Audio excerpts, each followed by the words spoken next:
Today we're going to talk about something that I never really made the connection to that could be actually considered witchcraft. Or, for your witchcraft practice, or if you're just into interesting folklore and learning about weather magic. But today we're going to talk about divination using spiderwebs.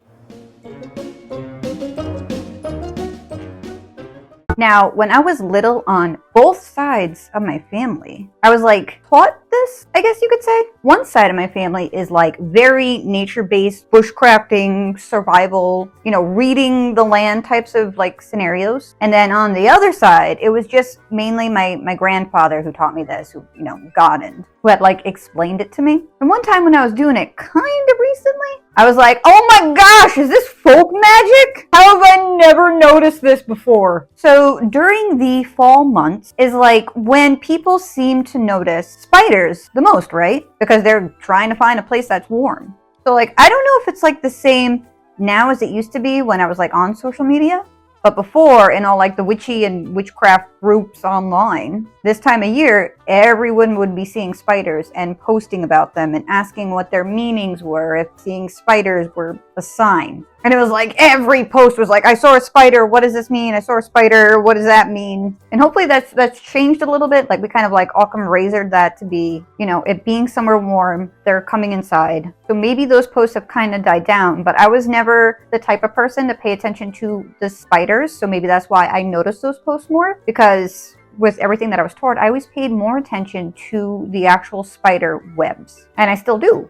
Actually, I still remember being taught on how to collect spider webs. If you wanted to put them on display. And I'll share that tidbit with you. Just please make sure that there is no spider still in the web and you're not taking it from a spider that is, repairing it and still using it as its home. But this is basically for discarded webs. Sorry, I have sassy sleeves on, so you know the deal. I gotta be all extra dramatic and try and find things to hide in them. But you could use a piece of black velvet stapled to a canvas, or you could even take a piece of cardboard and paint it black. Just make sure whatever size you get is something that could fit under glass, because you do want the spider web to be under glass. And then you need a little bit of hairspray and a little bit of baby powder. One time when I was really little, I remember that we used glitter before, but glitter is not really good for the environment and wildlife. And neither are the aerosol hairsprays, but they have, some hairsprays now that are environmentally safe. Anyway, but if you very lightly miss the web with the hairspray, be very delicate and gentle with it. Wait a moment for it to kind of get a little bit tacky, and then very gently sprinkle the baby powder on it. That way it makes the contrast and the web is a little bit thicker. You take your piece of either black velvet or black cardboard, and then you come from behind the web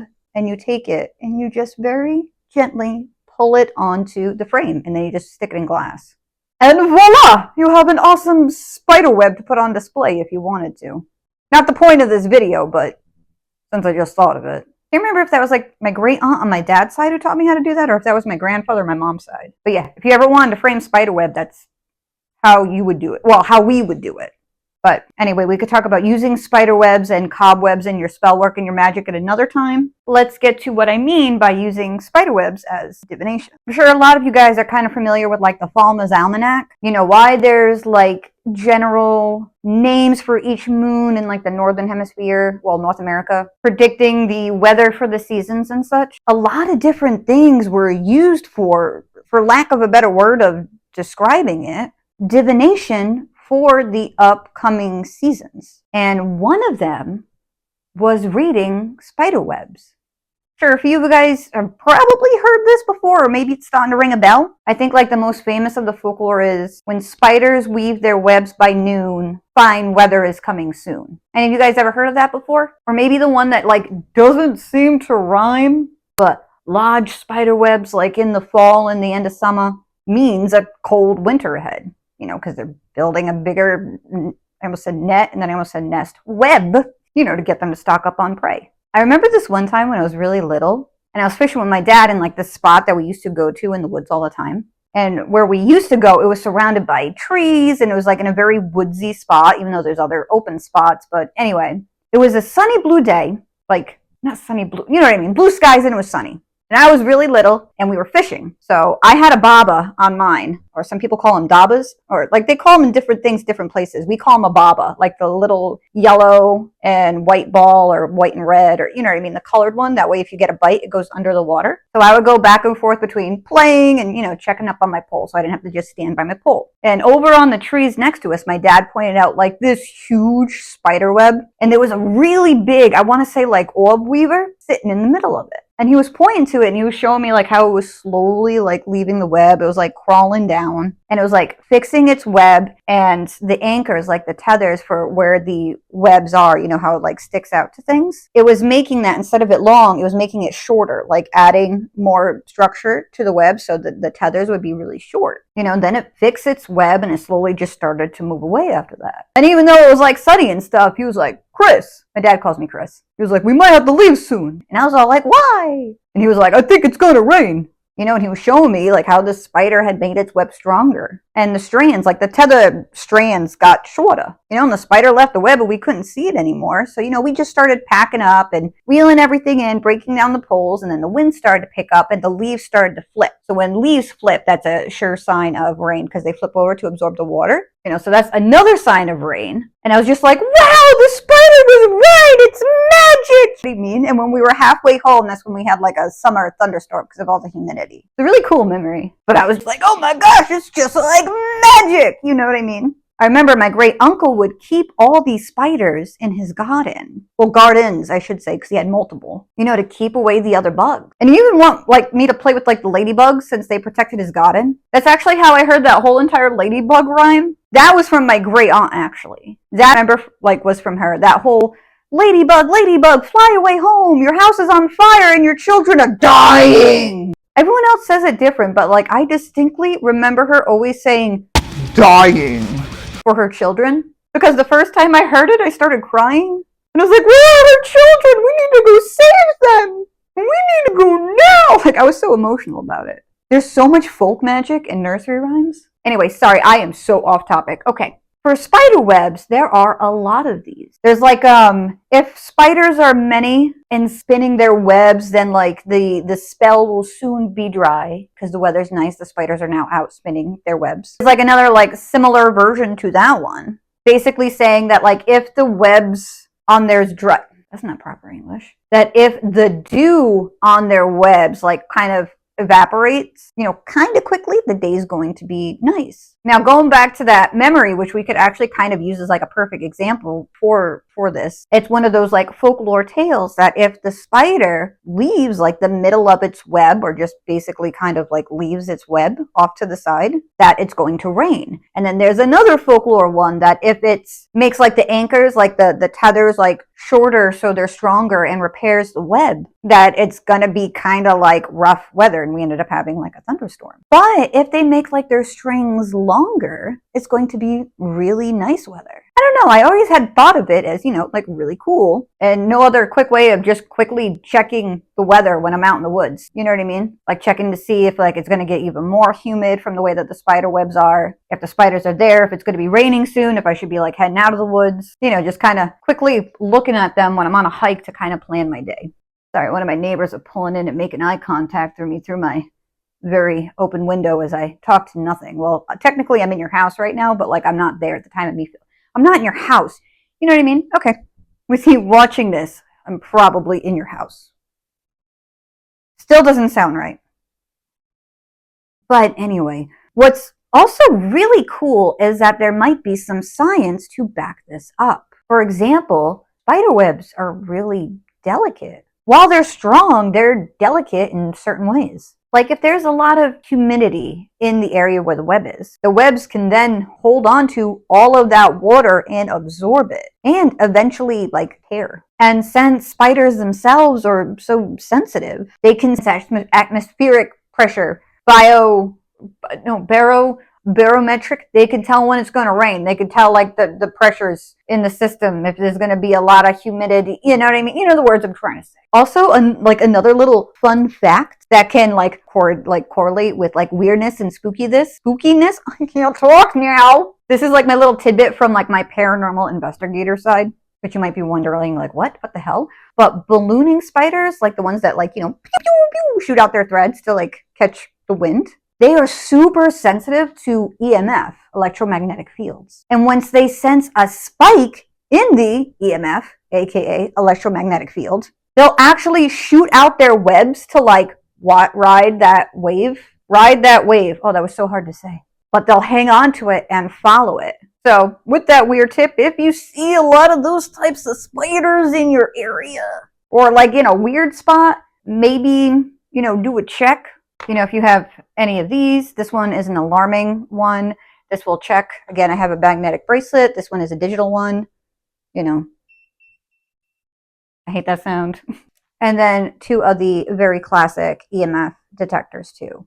So if you see any of those spiders and you're like, this guy has some weird stuff going on, if you had wanted to check it out any further, because don't forget, EMF can affect the psyche too. It doesn't automatically have to be paranormal or a ghost.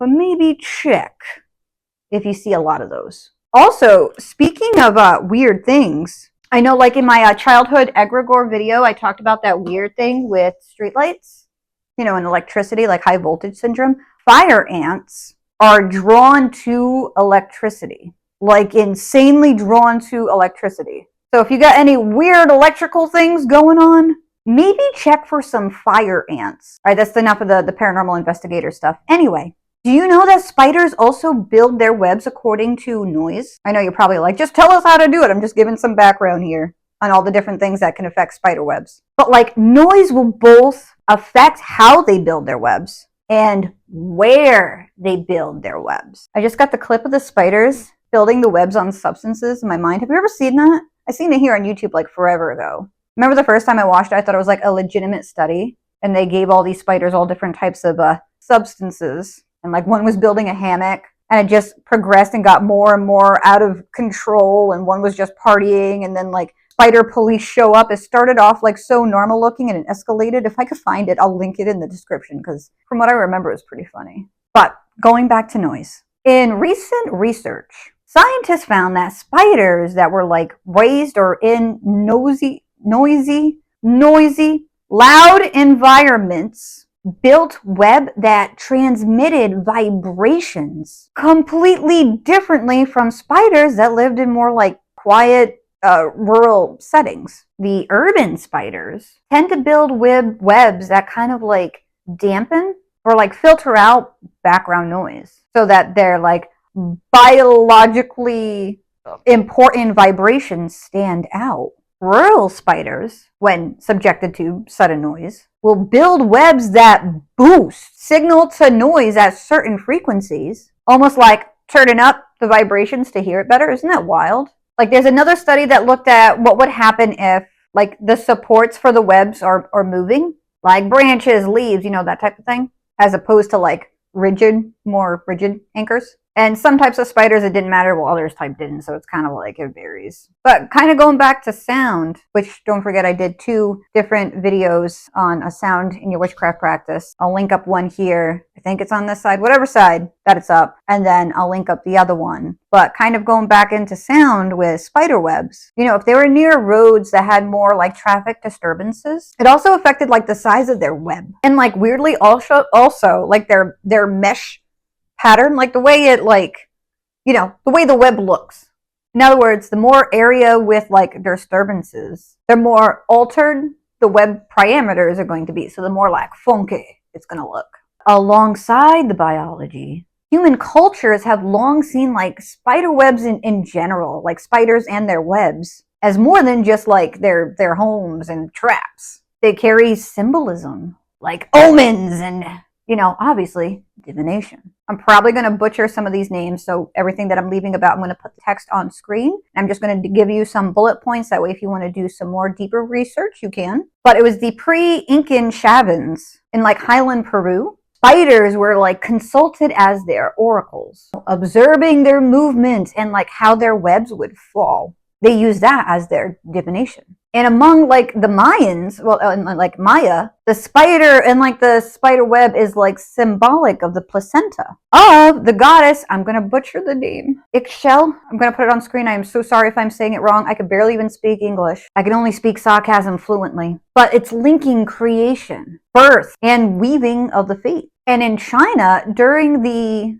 traditional Qixi festival, again, I'm so sorry if I mispronounce these and I butchered it. The text is up on screen. It's customary to kind of watch the house spiders. I think they call them court spiders, but on the seventh night as like a form of fortune telling or reading omens. Like the other things that people would check too is kind of like the meaning behind where the spiders would build their web, like doorway, room, corner. Now I'm kind of like checking, or outside, or if the web was neat, or if it was tattered and old. Was it broken? What time of night was it, or what time of day was it? Was it after a storm? How symmetrical or asymmetrical? How symmetrical or asymmetrical it is. These features of the web have been interpreted as signs, as warnings, as messages of fate, indications of weather to come, or spiritual presences. So we're going to kind of go through some of these. Obviously, take these with a grain of salt. That's why I tried explaining the scientific and biological reasons as to why spider webs can look different. So now we're kind of going between both the weather part, like what the different types of spider webs would mean for weather, or if you kind of wanted to be like a little bit more dramatic and witchy with it. Dramatic? I don't know if dramatic's the right word. Do you know what I mean? I don't want to constantly promote magical thinking, but if this is something that you kind of want to try and kind of test your intuition with, see if you can learn something new. We're going to go through some of those things here. So first thing that you want to look at is obviously the web size. Is it big? Is it small? The mesh spacing, is it wide? Is it dense? Is it symmetrical or not symmetrical? Basically, does it look like one side of your face all the way around or the other? Because no one's face is perfectly asymmetrical. I have the worst non-asymmetrical face ever. So weird. I think we're all aware of it anyway. Does the web look like it's well anchored? In other words, does it look like taut, like where the threads are? Does it look sticky? That sounds weird, but is it covered in humidity? This also helps tell you how old it is too by looking at it. Are there any sheens on it? And if you're going to watch it for a few days, are there any changes in the web or any disturbances? Is the spider still coming back to the web or not? So let's go into the environmental readings first. A smaller or denser web, next to a busy area might mean that the spider in of itself is compensating for noise or fewer prey. A distorted web that kind of like everything is kind of moved in it, like the wind got to it kind of deal, or maybe a storm kind of shows that it's an area near disturbances. I don't think I really have to explain that, but you know what I mean. Or in the middle of it, if everything kind of got disrupted, then obviously, either resources, it ran out of silk, maybe it ran out of time, or there was a physical interference. Now, if we were to look into the symbolic and divination type of meanings and interpretations from this, if we had wanted to, a web appearing in a threshold or in a doorway is maybe perhaps a guarding presence, or maybe something to do with transitions. It's in that liminal space, you know what I mean? A web that's built unusually large, but still delicate. Oh, my knee cracked. Maybe could speak of creative potential or unseen connections. And now a web that's kind of broken and disrupted, where it's where a web is normally, maybe mean change, vulnerability. Again, don't interpret, because most of these are, physical and biological changes that happen naturally in the web, be it through environment or weather. And again, if you look into it, each culture kind of sees each one a little bit differently. So if you were to look into the history, some of the meanings and stuff might not, match up. But if you want to learn your own way of doing it, kind of make sure that you document everything. Then you could kind of see those patterns emerging in a way. Let's kind of go into some more examples. So a web that's built in the, it's kind of dusk right now. So a web that's built kind of in the early evening, or earlier than usual, is taking a sign of weather change. A warning that rain or a storm draws near, which is actually funny. If a web was to pop up right now, we are going to be having some rain for the next week at the time of me filming this. Now there's other ones that are kind of superstitions, where it's saying that when webs are kind of in the corners or near doorways, and they kind of they look sad. They're kind of sad and kind of droopy. and they're kind of like, like saggy. Why did I do that hand motion? But it said that like the spirits are heavy with moisture in the air, carrying messages through the dew. I wonder if it's the same relation as like the Beltane dew, like the glamour dew. Sorry, there's so much chaos going on right now outside and with all my neighbors. Hopefully it's not picking up on the mic and there's no awkward background noise. But like speaking of dew, there are some like traditions that hold like if the web is covered with dew in the morning, it's a sign of abundance. It's a sign of blessings. Like when the sun is rising and the webs are just covered in dew and they look all pretty. It's cleansing. And then especially if there's like a gentle rain after. That's what's going to happen if there's like a lot of humidity in the air. So if there is a lot of humidity in the air, a lot of times like the web looks like more taut, like the edges are like sharper, or like the spiral inside is kind of like more wet or like shiny looking or like glossy even because of the humidity. And then like in the early evening or in the early morning, the webs could look more like sticky and have like those droplets on it from like dew, and they're more visible. And then the web might be rebuilt again at the time where the humidity is rising because the web then got too heavy with the humidity and it ripped and it teared. There might be like a big spot of it missing, and then afterwards you see it being rebuilt. So they might be doing that when like the humidity is rising again. So like early to mid-afternoon or even like pre-dawn, they might do that rather than like waiting till full on after dark. And that's like the basic like scientific explaining and meaning of it. But if we want to be dramatic and we want to get like super duper witchy with it, when the air feels thick, when you see these like sticky, shiny, dewy webs, the elements are gathering, which honestly isn't that far off. It's a time of potency, rituals for water, for cleansing, abundance, fertility blooms. You know what I mean? You could also like think about like what in my life feels kind of dense right now. What needs moisture to carry the seed of change?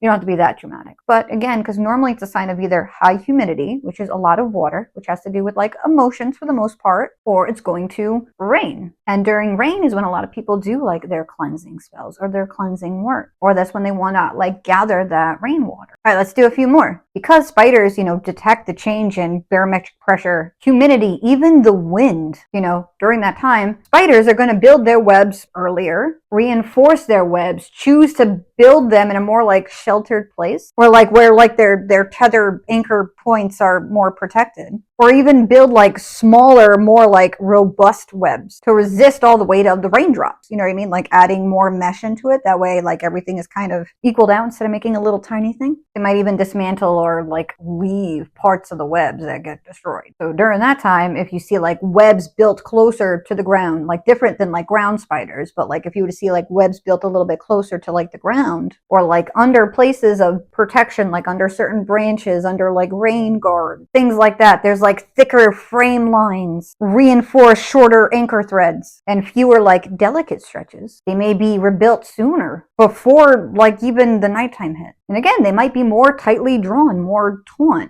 Anything that's loose is removed. They make it nice and strong. So if we were to take this in like a witchy sense again, when you see the spiders building their webs earlier, or like under coverings, like, like your rain guards or something, or even being prepared before the rain, take warning. The sky is brewing. Spirits of the storm are gathering. But again, it's time for protections. Ground yourself, maybe cleanse your thresholds, set wards. But again, you could also relate it to the other thing and be more like potent with it, that the rain will wash away the old and, bring the new in. Like a mixture of both. You see what I mean? All right, I'm going to give you a scenario now. Let's see if you would be able to figure out like the weather meeting and maybe a divination meeting. And then afterwards, I'll give you the answers from like my opinion. You walk out at dusk. The air is thick. All right, too dramatic. Let's keep it simple. On your porch, in the corner, there's a web. You could see like the dew on it, or like the little glue on the web on it. You could see droplets on the web, and it's reflecting lamplight, like the street lights. Because remember, it's dusk. Everything is taut, but nothing is sagging. You notice that this web was built like an hour earlier than usual. Normally, you see them being built late at night. So what would be like the weather divination and the scientific reasoning behind this? Did you put in a guess? The humidity is high. The air is damp, so like the stickiness of the web is plump, everything is being absorbed, and the spider fixed the web when the conditions were optimal, like we just learned, maybe like in the early afternoon or again, dusk, depending on when the humidity lowers, or if the spider can sense that the humidity was going to go up more. Now, if you see this type of web built on your porch in a corner, all taut, with all like the droplets on it, how would you interpret that in divination? I'll give you a second to think about it, then I'll give you my answer for it. Fear to be like really dramatic. Since it's in like a liminal space, it's in a corner. If you wanted to do any spirit messages, that veil is thinner. Maybe write out something that you wanted to like manifest or some creative endeavors. And if there's dew everywhere else, maybe everything that you write down, wipe it on that dewdrop. But how you interpret them is going to be personal. I'm just giving you my interpretations besides the folklore, weather, divination part of it. Let's do a different example. It's mid-afternoon. The sky is starting to get dark. The spider builds its webs like closer to the house, under your rain guards, or anywhere under a roof, anywhere where there is protection. And this web is dense. There is a lot. There is a lot on it, and it's got nice short tethers on it. Why would the spider build a web like that? What does that mean is going to happen? I feel like I already gave you a big hint because I was like, the sky is getting dark, but it's going to storm. They're building that web that way to resist the wind, to resist the rain, and kind of like reduce the damage risk. You know what I mean? And then if you were looking for like a divination meaning from this, how would you interpret it? I'll give you mine. Protection. The spider is seeking shelter before the storm. Maybe build some strong little wards. And we'll do one more. This is the morning after a heavy rain. The old web is shredded. Parts are destroyed. You know what I mean? There's just like missing parts of it and everything. The spider is nowhere to be seen. You just see the broken web. But then when you come back at night, a fresh web appears. Big, it's anchored quickly, and it's nice and like stretched strong. What would be like the biological reason behind that one? The weather's going to be nice again. The spider is staying in the same spot, rebuilding the web because prey is available again. The weather's nice again, and all the other stuff that it feeds upon is about to come out. So what would be like a witchy divination example of this? What could this type of web mean to you? For me, I would see it as renewal. You know, after damage, after the trial comes restoration. The ruin is part of the cycle. You know, the web was torn down, but it's still the foundation for something that becomes stronger. It's kind of like the Tower card in tarot, actually. But maybe work with renewal or something to do with rebirth. Again, if you wanted to look at spiderwebs just for the weather magic aspect of it, if you want to work with weather magic and you want to incorporate spiderwebs in with your weather magic, and you don't have someone pointing out everything to you, I know I'm very lucky in my childhood that I was taught so many things that like I could very actively use in my witchcraft practice that wasn't even close to being on purpose. But the main thing that you want to do first is pay attention to the conditions. Is it near a busy road? Is it in the woods? What does the web look like? Is it blowing freely in the wind? Are there long like supports to it, or are there shorter supports to it? Is the spider frantically making repairs and then hiding and then leaving? Or is the spider coming out and just chilling? Is like the main center like spiral, is it nice and glossy? Or is there humidity or dewdrops? Are like the main anchors really, really thick and like the frame of the spiderweb really, really thick? Or are they like super strong and super duper close and tiny? Was parts of it rebuilt? Was it relocated? Was it in one spot the other day and now it's in a different spot? Is it a change in size? Also having to do with the weather. Or the way the symmetry in it. Is there a shift in the symmetry? But if you wanted to, you know, take it a little bit further than the folklore with the weather magic, if you see these and it is, I don't know the best way to word it. If you have to ask somebody like what a sign means, signs are deeply personal. Signs is something that like only you will know that it means something. And not everything is a sign. My house just knocked. I don't know if you heard that. Again, I don't want to promote like over magical thinking. I like the spiderweb folklore. And it has come in handy for myself being out in the woods, like, you know, checking and reading spider's web for weather. But in other ways to kind of work on your practice, work on your craft, because that's like the best way to kind of move forward in your craft. That's why there's not like a lot of different advanced stuff, because everyone is going to be doing things a little bit differently. When you advance in your witchcraft practice, it's more of like kind of finding the one spot where you excel, the things that you are really good at, and trying to kind of expand upon that more. And then learning about different things outside of your comfort. You're kind of building upon it So since everyone's practice is going to be a little bit different, it's really hard to do things on like advanced witchcraft. That's why for me on this channel, when I do these videos, I give you like little tidbits just to see if this interests somebody to go down further, to look in it this way, to try and do things this way. That way they can, you know, kind of like further their practice, because there is no glass ceiling in witchcraft. There's not going to be one person that knows everything in witchcraft. And to me, that makes it so like beautiful and exciting, because there's always something more to learn. So if you wanted to read spiderwebs for more than just weather magic and do like divinationary meanings, to you, if it's a sign, you're going to know it's a sign. And the meaning is going to kind of come to you if you're using it as like a form of divination. I hope that makes sense. I mean, granted, you could use other divination on top of that divination, but you could like write down your thoughts on it and then afterwards kind of see what the outcome is, how it plays out in natural life. You know, you gotta like fafo with it.